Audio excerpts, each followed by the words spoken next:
ఈ రామ జన్మభూమిలో రాములు వారి విగ్రహ ప్రతిష్టాపన సందర్భంగా కేంద్ర ప్రభుత్వం ఆదేశాల ప్రకారం ప్రతి చోట ప్రతి గుళ్ళోనూ ఆ కార్యక్రమాలు జరుగుతున్న సంగతి మీ అందరికీ తెలుసు. వారి సిద్ధాంతం ప్రకారమే మన గుళ్ళో కూడా గత కొద్ది రోజులుగా కార్యక్రమాలు రేపు 22వ తారీఖు వరకు అక్కడ రాముని యొక్క ప్రతిష్ఠ జరిగే వరకు జరుగుతూ ఉంటాయి. ఆ విషయం గురించి మా చైర్మన్ గారు, managing trustee doctor Manchu Mohan బాబు గారు మీతో మాట్లాడతారు.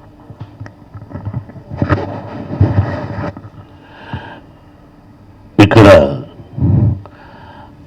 నా కుడివైపు, ఎడమవైపు, వెనుకవైపు కూర్చున్నటువంటి మా కమిటీ సభ్యులందరికీ కూడా నా హృదయపూర్వక నమస్కారాలు. నూతన సంవత్సర శుభాకాంక్షలు, సంక్రాంతి శుభాకాంక్షలు మరొకసారి తెలుపుకుంటూ మీకు కూడా నూతన సంవత్సర శుభాకాంక్షలు, సంక్రాంతి శుభాకాంక్షలు. ఇది ఫిలిం నగర్ దైవ సన్నిధానం. మీ అందరికీ తెలిసిందే, ఇది ఫిలిం నగర్లో ఏబిసి అని చెప్పి నటీనటులకు, సాంకేతిక నిపుణులకు అక్కడ దాన్ని ఏమంటారు, అక్కడ ఉంది జర్నలిస్ట్ కాదు, చిత్రపురికారులు, వీటన్నిటిని కూడా కాంగ్రెస్ ప్రభుత్వమే ఇచ్చింది అప్పట్లో. ఇది వాస్తవం. నేను ఎన్నో సందర్భాల్లో చెప్పాను,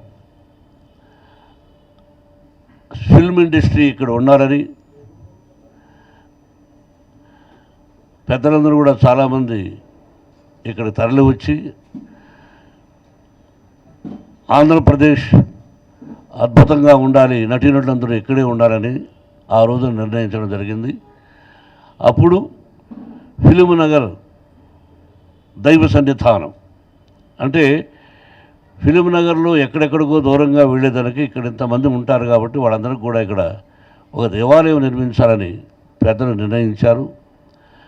అప్పటి నుంచి శ్రీ శ్రీ శ్రీ స్వరూపానందేంద్ర మహాసరస్వతి స్వామివారి ఆధ్వర్యంలో ఇక్కడ చైర్మన్లు అవ్వడం, కమిటీ సభ్యులు అవ్వడం జరుగుతోంది. ఈ మధ్యకాలంలో నేను ఈ పదవి స్వీకరించాను.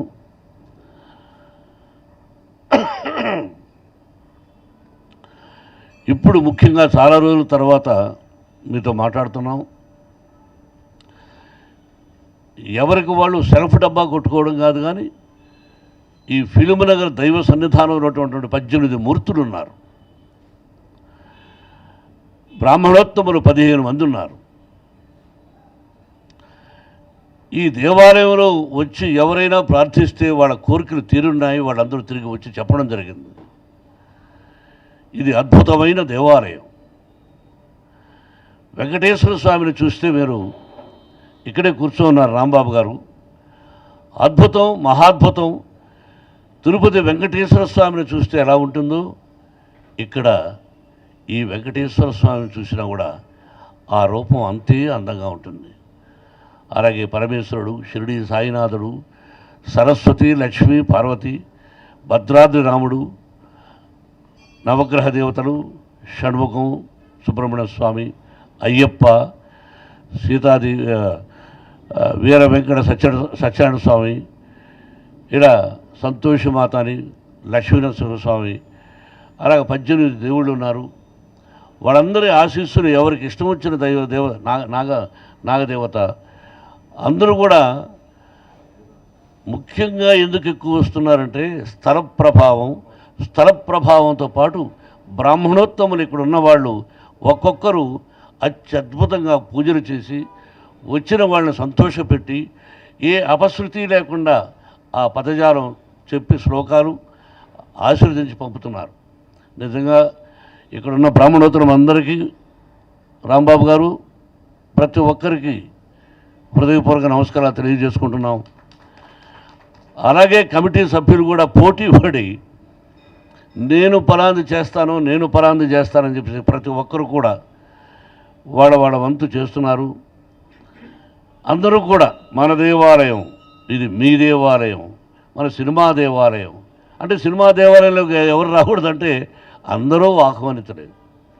గుడిలో నిషేధం ఉండదు, అందరూ ఆహ్వానితులే. ఆ విధంగా ఈ టెంపుల్ ప్రారంభమైంది.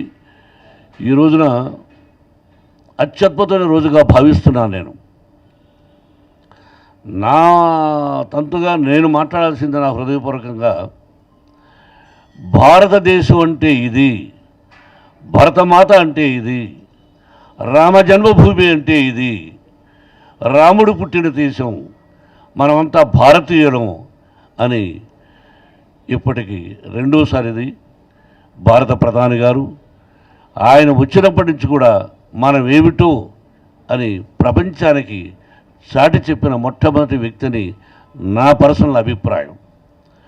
వారు ఇప్పుడు చేస్తున్నటువంటి కార్యక్రమాలు అయోధ్య శ్రీరాముని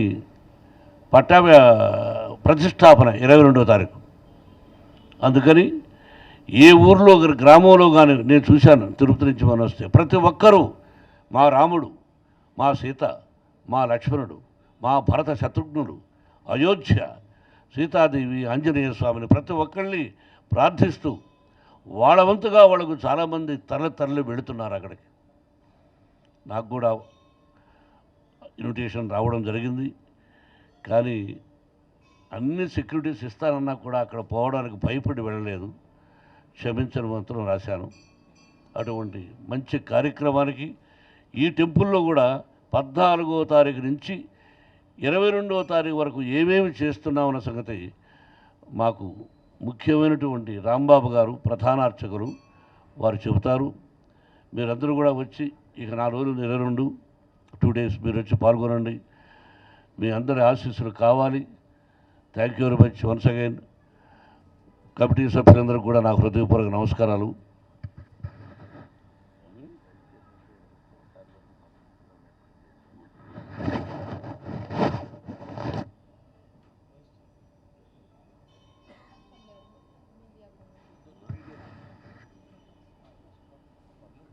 ఏమంటే ఇక్కడ అందరూ ఉన్నారు. ఆవిడ వైస్ చైర్మన్, ఆవిడ సెక్రటరీ, ఈయన ఒక సెక్రటరీ, ఆయన ఒక సెక్రటరీ, ప్రతి ఒక్కరూ వాడ ఇవన్నీ చెప్పాలంటే చదవలేను నేను.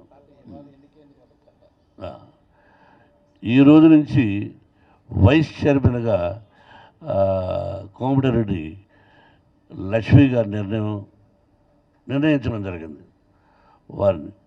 అలాగే అందరూ కమిటీ సభ్యులే, ప్రతి ఒక్కరూ ఆత్మీయులే. వారికి కొత్త బాధ్యతలు ఈరోజు నుంచి ఇచ్చాం కాబట్టి ముందుగానే ఆవిడ భక్తురాలు, ఆవిడ కానీ రమాదేవి గారు కానీ అలాగే లక్ష్మి గారు కానీ ఇక్కడ ఆడపడుచుడు కూడా అందరూ, అలాగే మన సురేష్ లక్ష్మి గారు కానీ ప్రతి ఒక్కరు కూడా మీరు కూడా అప్పుడప్పుడు వస్తూ ఉండండి. హుండీలో కొంచెం డబ్బులు వేయండి అప్పుడప్పుడు. నీకే చెప్పేది అంతేదా? అప్పుడప్పుడు కొంచెం ఎవరినా చెప్పాను? సురేష్ నాకా? ప్రభు, చాలా సంతోషం మిమ్మల్ని ఇలా కొత్త సంవత్సరం కలవడం, అందులో పవిత్రమైనటువంటి ఆలయంలో కలుసుకోవడం. ఇక్కడ సకల దేవాతి దేవుళ్ళు ఎంతమంది అయితే ఉన్నారు వాళ్ళందరి ఆశీస్సులు మీ కుటుంబ సభ్యులకు ఉండి 100 సంవత్సరాలు అష్టైశ్వర్య ఆయురారోగ్యాలతో క్షేమంగా ఉండాలని నేను మా కమిటీ సభ్యులు కోరుకుంటున్నాం. Best of luck, best of luck, best of luck. నమో వెంకటేశాయ.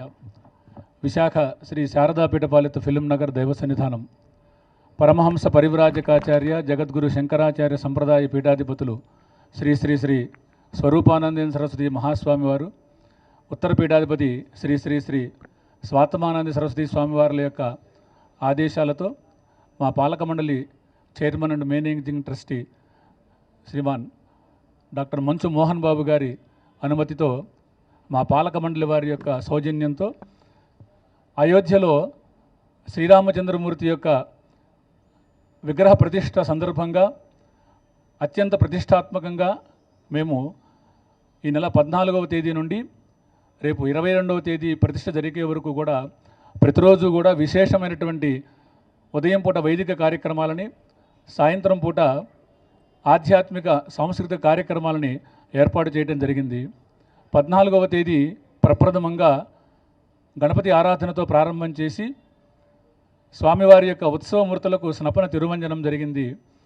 అలాగే సాయంత్రం ప్రతిరోజు కూడా అన్నమాచార్య, త్యాగరాజస్వామి, అలాగే రామదాసు యొక్క కీర్తనల్ని ఎంతోమంది కళాకారులు వచ్చి అలాగే భరతనాట్య కార్యక్రమాలన్నీ కూడా ఏర్పాటు చేయడం జరిగింది. 15వ తేదీ శ్రీరాముని యొక్క మూలమంత్ర హోమం, 16వ తేదీ ఉదయం విశేషమైనటువంటి సుందరాకాండ హోమం, అలాగే 17వ తేదీ సీతామ్మవారికి, రాముల వారికి లక్ష తులసి పూజ, సీతామ్మవారికి లక్ష పుష్పార్చన, అలాగే ఈరోజు మన్యు సూక్త సహిత హనుమద్ గాయత్రి హోమం జరిగింది. రేపు ఉదయం స్వామివారికి మూల విరాట్టుకి వివిధ నదుల నుంచి సాగర జలాలతో ప్రత్యేకమైనటువంటి విశేషమైనటువంటి అభిషేకాన్ని చేయటం జరుగుతుంది. అలాగే రేపు సాయంత్రం సీతారామ కళ్యాణ మహోత్సవం జరుగుతుంది. 22వ తేదీ అత్యంత వైభవంగా ఉదయం 8 గంటల నుండి సీతారాములని అశ్వరథం మీద గ్రామోత్సవంగా ఊరేగింపు చేసి భక్తులందరికీ కూడా దర్శింపచేసి తరువాత దేవాలయంలో స్వామివారి యొక్క పట్టాభిషేక మహోత్సవాన్ని మేము నిర్వహించబోతున్నాం. దీనికి స్వామీజీ వారి యొక్క ఆశీస్సులు, మా పాలక మండలి వారందరూ కూడా ఎంతో చక్కగా ఈ కార్యక్రమాలని నిర్వహించడం కోసం అనుమతి ఇవ్వడంతో మేము చాలా చక్కగా ఈ కార్యక్రమాలు నిర్వహిస్తూ ఉన్నాం. అలాగే సాయంకాలం పూట జరిగేటువంటి భరతనాట్య కార్యక్రమాలు, కూచిపూడి నృత్య కార్యక్రమాలు, అన్నమాచార్య సంకీర్తనలు, రామదాస్ సంకీర్తనలు అన్నీ కూడా చాలా చక్కగా కనుల పండుగగా జరుగుతుంది. ఈ కార్యక్రమానికి అందరూ కూడా విచ్చేసి సీతారాముల యొక్క అనుగ్రహాన్ని పొందవలసిందిగా మేము కోరుతూ ఉన్నాం. జై శ్రీరామ్. నమో వెంకటేశాయ. శుభగుం శుభం శుభగుం శుభం శుభగుం శుభం. స్వస్తి.